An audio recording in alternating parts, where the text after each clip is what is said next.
شكرا لرابطة ذوي الشهداء في قضاء الزبير على دعمهم لعوائل الشهداء، ونحن بإذنه تعالى سنكون داعمين لكم في الحاضر والمستقبل لما تقدموه من خدمة لهذه العوائل المظلومة وهذه الشريحة المظلومة. شكرا لجنابكم الكريم. كذب لأهل اليهود شلون نطيها أو كذب احنا اللي قضينا الملعب احنا اللي قضينا الملعب احنا اللي قضينا الملعب احنا اللي قضينا الملعب عضت حيدر للفخر احنا اللي قضينا الملعب عضت حيدر للفخر. بسم الله الرحمن الرحيم، وصلى الله على محمد وآل بيته الطيبين الطاهرين. إن هذه الوقفة الاحتجاجية تمثل شجبا صريحا للتوحش الذي مارسه العدو الصهيوني على شعب أعزل لا يملك إلا قضيته. هذا الشعب الذي عانى ما عانى طوال هذه السنوات، لكن طوفان الأقصى أثبت للعالم أنه على صلب في قضيته.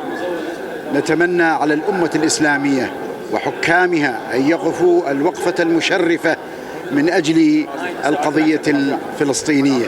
مكي محمد علي، رابطة ذوي الشهداء، اللجنة الثقافية.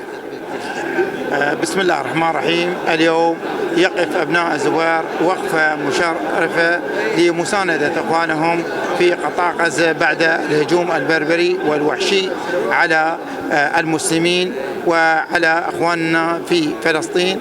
وهذه الحادثة حقيقة كشفت الوجه الآخر لإسرائيل ومن يدعمه من الغرب بمساندتهم مثل هكذا أعمال، وتخلوا عن الشعارات التي يرفعونها وتبينت بأنه شعارات كاذبة من حقوق الإنسان ومن العدالة.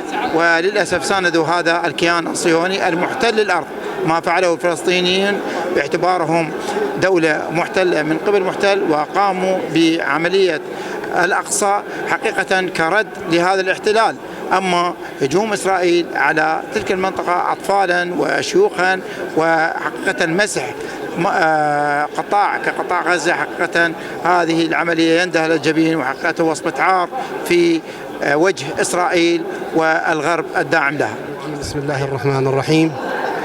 اليوم محافظة البصرة بالخصوص وأهل الزبير خاصة وقفوا الوقفة الاحتجاجية على العدوان الغاشم الإسرائيلي على أرضنا وأخواننا في القدس المحتلة وفي غزة الحبيبة العزيزة، حيث لم يرى الإسرائيليون الصهاينة هذه الهجمة منذ بدايتها منذ بداية الاحتلال في عام 1947 إلى هذا اليوم. هذه الانتكاسة الحقيقية لهم كما فعلوا الأبطال في هذه الأيام المباركة. ونرفض كل الاعتداءات على الأبرياء من قبل الصهاينة. المتكلم الشيخ هياد العياشي التميمي، والسلام عليكم ورحمة الله وبركاته. بسم الله الرحمن الرحيم، والصلاة والسلام على أشرف الأنبياء والمرسلين حبيب الله العالمين أبي القاسم محمد وعلى آله الطيبين الطاهرين. وقفت شباب الزبير سنة وشيعة بهذه الوقفة الاحتجاجية الاستنكارية لما قام به العدو الإسرائيلي على قطاع غزة وعلى أهلنا في فلسطين. نسأل الله أن يلتئم جراحهم وأن يشافي جرحاهم وأن يرحم شهدائهم وأن يخزي اليهود والصهاينة والكيان الإسرائيلي في الدنيا قبل الآخرة. لا صارت ولا دارت بشر